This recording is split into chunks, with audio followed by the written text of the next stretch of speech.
O técnico Fernando Diniz ficou na corda bamba, muita pressão em São Januário. Eu vou trazer informações sobre tudo o que aconteceu ontem no estádio, estive no jogo e vou trazer detalhes para você exclusivos aqui nesse vídeo. Vou falar também sobre toda a pressão no presidente Pedrinho e, claro, a torcida perdeu a paciência com o trabalho do técnico Fernando Diniz e vaiou Felipe Coutinho.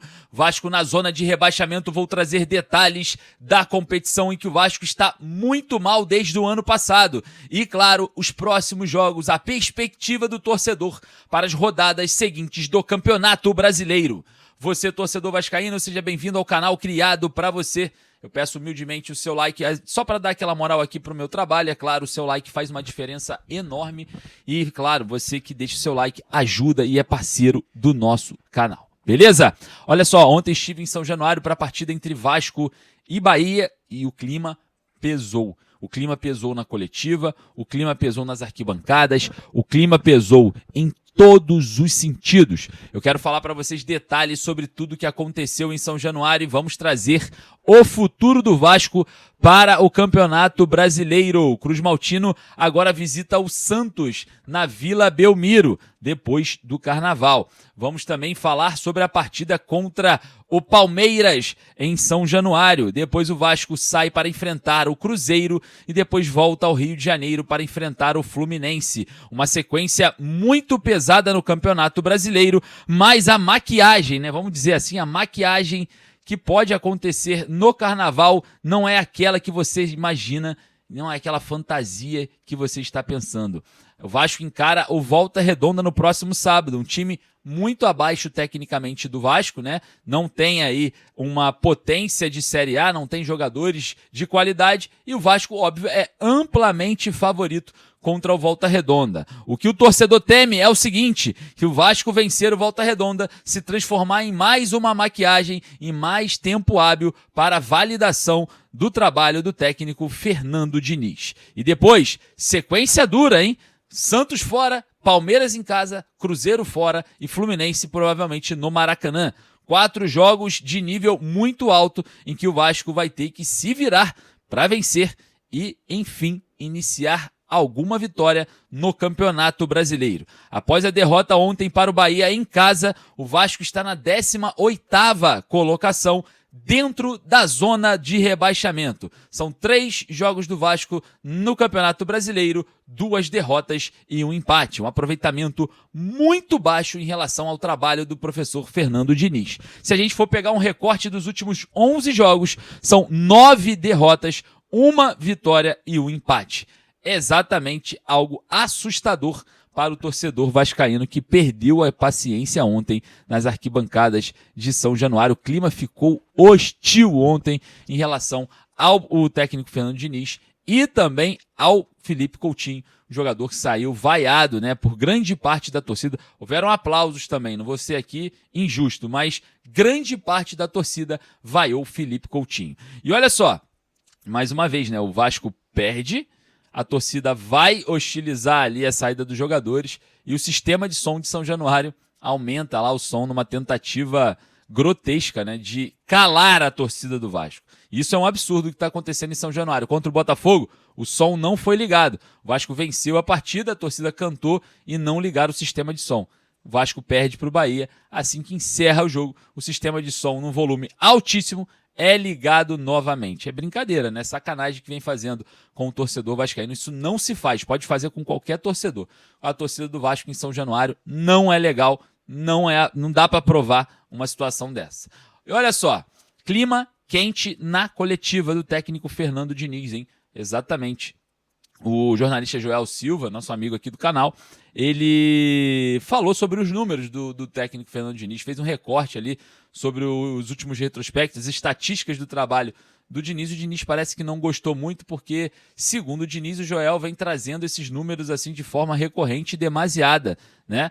Falou que até jogou para o Joel que ele estaria comemorando, né, as derrotas, que ele estaria feliz com as derrotas. Eu estive dentro da sala de imprensa ontem, fiz minha pergunta para o técnico Fernando Diniz em relação ao pedido de demissão da torcida e também o custo-benefício do Felipe Coutinho, né? Achei pertinente perguntar essas duas coisas que estavam soando na arquibancada, a crítica sobre o Felipe Coutinho em relação ao que ele recebe e ao que ele entrega, e o pedido de demissão da torcida para com o técnico Fernando Diniz. Essa foi minha pergunta, eu vou deixar aqui, óbvio, a coletiva completa para você acompanhar, né? Para você ver, realmente tirar suas conclusões, mas o clima ficou quente em relação aos números do Diniz, né? E ele ainda falou pro Joel que uma hora o jogo vai virar, que ele quer que traga os números positivos nas próximas coletivas. O clima ficou muito tenso. A gente viu ali, né?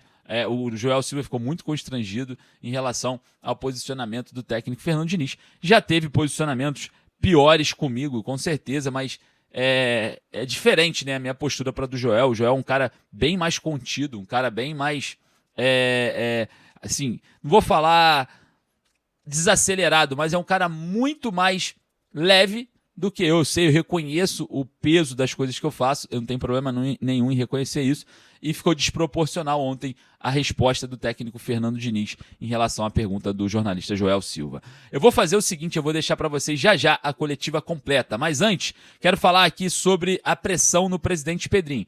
Não tem hoje no Vasco o que o torcedor possa fazer, o que o elenco possa fazer, o que qualquer um possa fazer. Não tem o que mais fazer, não tem o que fazer. Só tem uma pessoa que pode fazer alguma coisa e ela se chama Pedrinho. Se não for o Pedrinho, não tem o que fazer. O presidente tá com a chave nas mãos, a pressão tá alta sobre o trabalho do Diniz e só o Pedrinho pode fazer alguma coisa. Se vai fazer ou não, eu não sei, mas a situação está muito grave e o torcedor vem perdendo a paciência no Caldeirão de São Januário. Olha só, eu vou fazer o seguinte, para não ficar muito longo esse vídeo, eu vou trazer para vocês a coletiva completa do técnico Fernando Diniz e vocês vão ver o clima, gravada por mim ali no meu espaço. Acompanhe e eu quero saber a sua opinião. Vá lá nos comentários.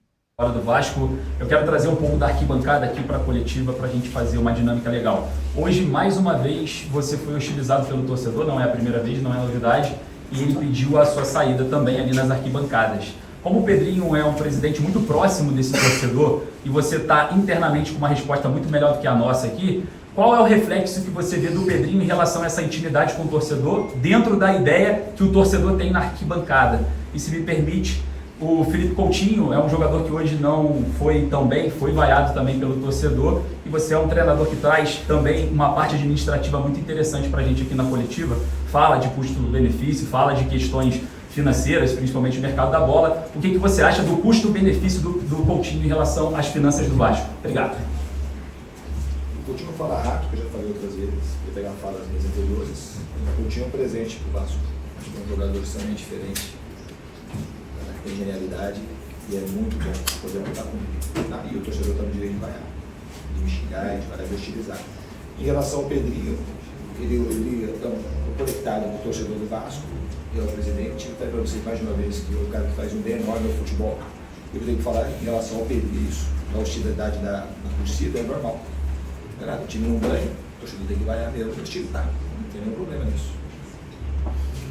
Aqui, gente, boa noite, Sérgio Quinte, canal Atenção Vascaínos. Eu queria perguntar se você se preocupa com o fato das principais jogadas ofensivas do Vasco serem dos pés do Andrés Gomes, jogadas individuais do Andrés Gomes.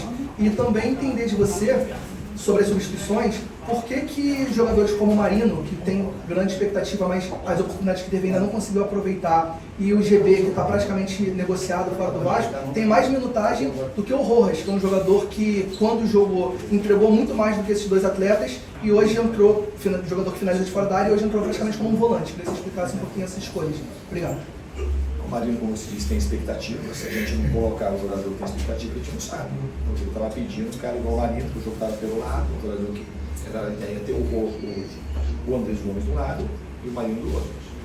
E ele é um cara que ele vai começar a entregar em algum momento. O Marino, ele foi um jogador muito bem avaliado, por nós, por vocês também, tem uma expectativa grande. E o Rojas entrou depois, o GB, ele entrou porque você deve achar que o GB, no jogo do Botafogo, é um jogo que tinha mais parecido com essa, tinha muito cruzamento de bola aérea, e era um jogador interessante. A gente cruzou, não sei quantos cruzamentos a gente teve, a gente chegou no último terço do campo 51 vezes, o Bahia chegou 13. Então as jogadas terminaram muito em cruzamento. E o Gerê era um cara alto, com presença de área, como ele quase fez um gol com a cabeça do Gerê. Ele mexeu uma bola para trás, o Puma chegou e bateu de esquerda, porque ia ser do gol. Então a mexida, a lógica da mexida, ela estava com ela. Depois o Rojas entrou, veio por trás, a gente estava muito na frente, justamente, que tem um passe muito bom, entrou bem de novo e não teve muita oportunidade de estar de fora da área. Mas eu concordo que ele entrou bem. E com o tempo, é uma questão de tempo, ele tem mais minutagem, provavelmente. Cris, você é um cara vencedor, ninguém gosta de perder, o torcedor não gosta, você não gosta. Qual é o seu sentimento neste momento e o que é importante ser dito? O sentimento é de frustração total. E o torcedor tem que estar bravo, chateado, tem que alguém vai xingar. E o treinador é o maior responsável da equipe do Júnior. Agora a equipe produziu para ganhar. Para estou 7 vezes, acho que estamos 20. A gente entrou no último tempo, ficamos 51 vezes. A gente teve oportunidade mais suficiente para virar o jogo, não virou. Agora, se tem alguém para vaiar, eu sou o cara para vaiar mesmo. Eu estou aqui para sustentar isso. E dar a resposta mais positiva e o time começar a ganhar jogo. Senão a gente vai ser hostilizado, né? Eu vou ser hostilizado. Eu estou preparado para isso. O time tem que conseguir converter, e não é de hoje, o Campeonato Brasileiro desse ano aqui, converter as oportunidades em gol.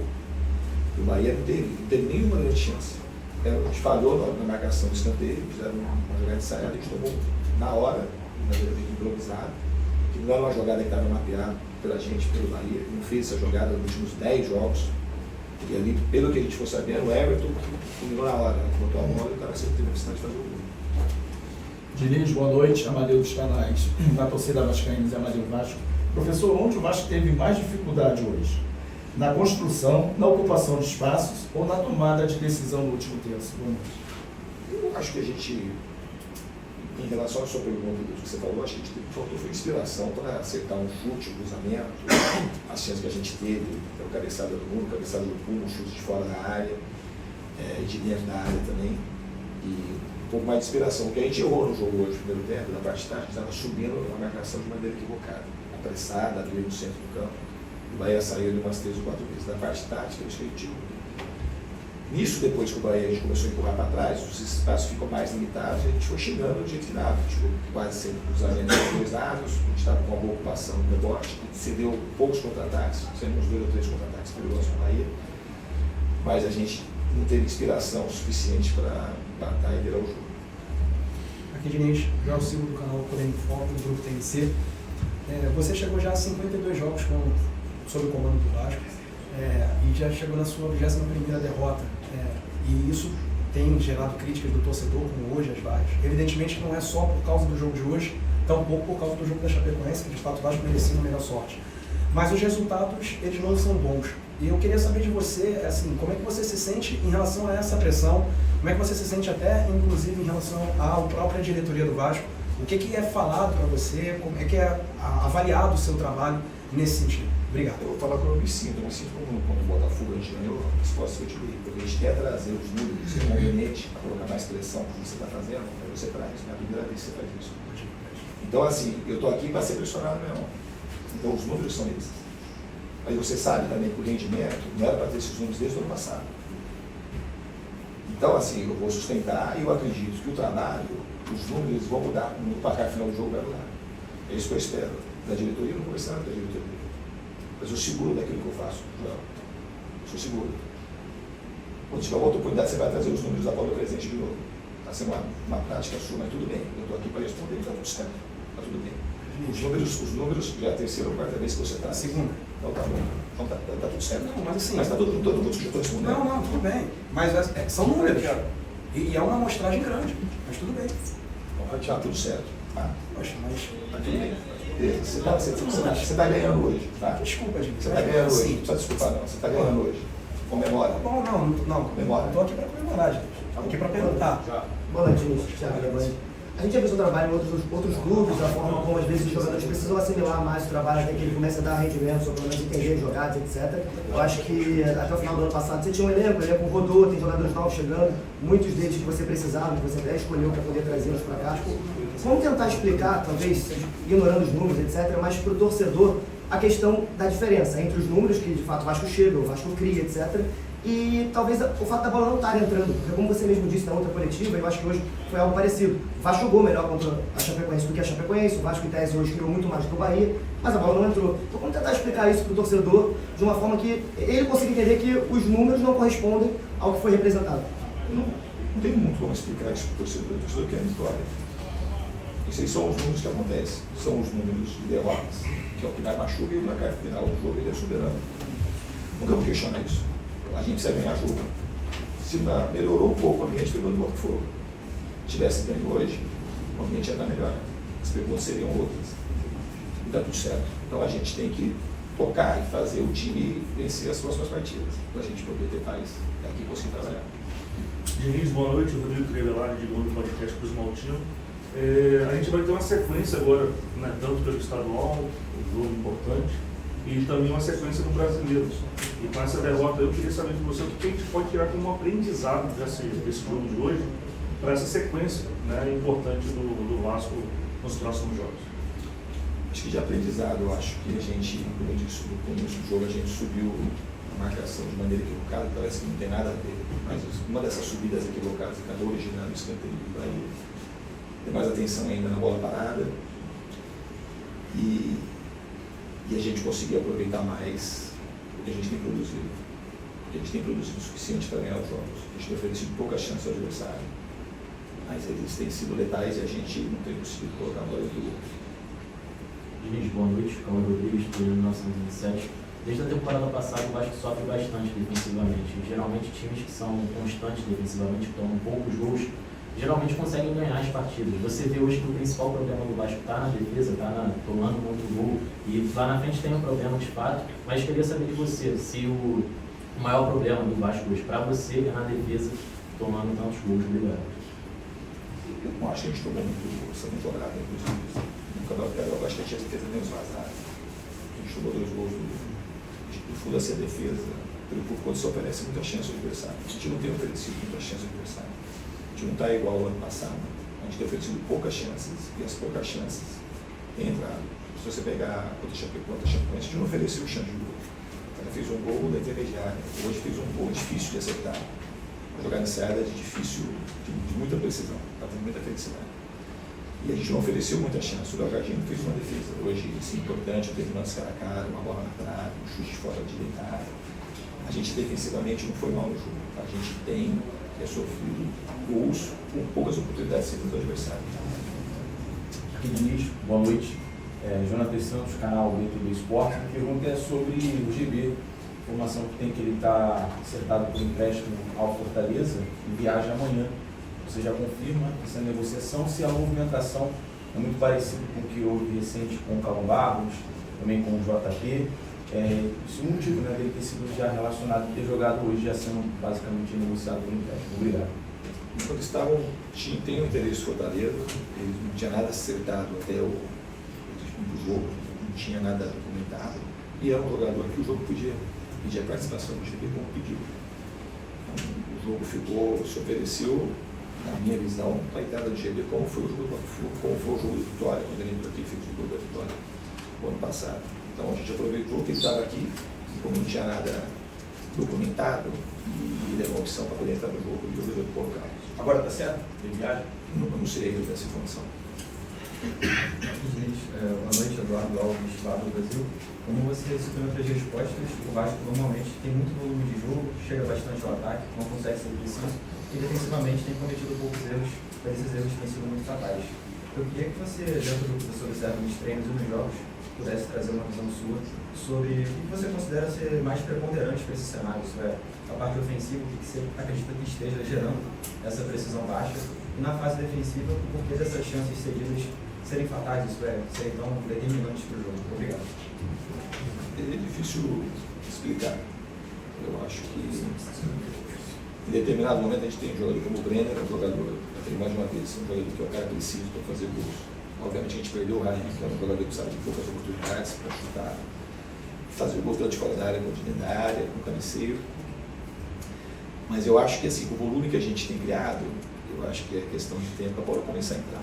Não é normal ter um volume ofensivo tão grande e a gente não conseguiu converter. No ano passado a gente teve uma taxa de conversão alta. Era um time até que fazia muito gol e tomava muito gol. Mas esse ano a gente não está tomando muito gol. Se pegar a temporada toda, a gente tem cedido poucas chances ao adversário. Não sei saber te explicar o porquê que está tomando gol com pouca chance, que não é normal. Eu espero que a gente, obviamente, a gente tem que ir melhorando, ceder ainda menos chance ao adversário e procurar ser mais preciso na hora de finalizar, para a gente conseguir converter as nossas chances e poder vencer as partidas. Boa noite, aqui, Matheus Pinto. Nos últimos 4 jogos em São Januário, você venceu um, né? Você acha que o fator São Januário está afetando um pouco alguma coisa no dia a dia, para conseguir as vitórias? Obrigado. Não acho. Eu acho que aqui é a casa do Vasco, o time tem que saber jogar aqui. Eu gosto muito de vir aqui jogar. Gosto do cenário primeiro, torcida de Vaiana, como vai hoje. Isso aqui é a casa do Vasco. A gente tem que aprender a jogar aqui cada vez mais e ganhar jogos aqui. Se estivesse sentindo, assim, não estivesse produzindo, não produzisse nada, eu ia estar preocupado, uma coisa não, então não é isso. A gente tem que colocar a bola dentro do gol.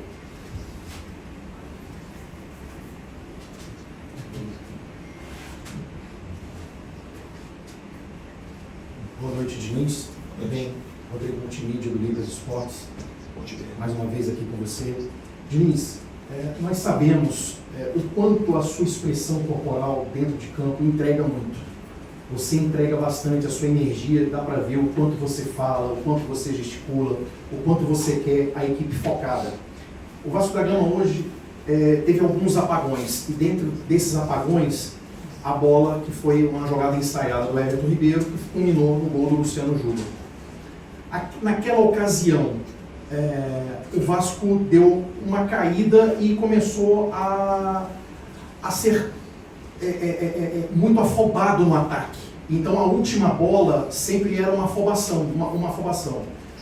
Eu quero perguntar para você o seguinte: diante de tudo que aconteceu, e é muito rápido, o futebol é muito rápido, e hoje você esteve presente mais uma vez de muitos erros em que o Vasco da Gama cometeu. Mas você, há 2 meses, disputava uma final da Copa do Brasil. É muito rápido. O que você agora, com o seu coração, que eu conheço, que é de ser humano, o que você falaria para o torcedor do Vasco da Gama que está ansioso, está chateado, mas o que você agora, como ser humano, como Fernando Diniz, falaria para o torcedor do Vasco? Eu vou falar que assim, eu compreendo totalmente a reação da torcida. Vocês não vão me falar mal da torcida do Vasco de jeito nenhum. Tem que saber suportar e entregar a vitória do torcedor do Vasco. E eu sei que eles acreditam no time, na instituição, e nunca abandonaram. A gente tem que agradecer a torcida que tem e procurar entregar a coisa melhor para a torcida e ter os resultados. Boa noite, Diniz, Pedro Comério do Lance. Voltando um pouquinho a falar da parte defensiva do Vasco, realmente o Vasco sofreu poucos gols esse ano. Foram 8 partidas e 7 gols sofridos, se não me engano. Mas uma coisa que me chamou a atenção particularmente foi a quantidade de gols que o Vasco sofreu por bola aérea. Foram 4, mais da metade, né? E muito foi falado com relação à altura dos zagueiros do Vasco. Só que o curioso com relação a isso é que normalmente as falhas que não acontecem em cima dos zagueiros, são jogadores de outras posições. Eu queria saber se você compreende isso como uma falha de posicionamento, como é que é trabalhado nos treinos. É bem analisado, assim, a gente, quando tomou gol de bola aérea, não foi falha do extra ou do São Dito, né? Geralmente alguém falha na marcação individual, e hoje foi uma falha de posicionamento. A gente ficou um vazio ali, eles atraíram a gente para a medalha pequena, a gente foi, e eles fizeram uma jogada para trás, e tinha que ter um jogador, pelo menos um jogador ali naquele posicionamento onde a bola entrou. Uma jogada parecida que a gente fez contra o Corinthians. O Thiago Mendes quase fez gol de cabeça no primeiro tempo, muito parecido. O Thiago foi de cabeça e o Júlio foi de pé. A gente tem que procurar trabalhar o máximo para que a gente evite os gols de bola aérea, somente de bola parada. Obrigado, Diniz.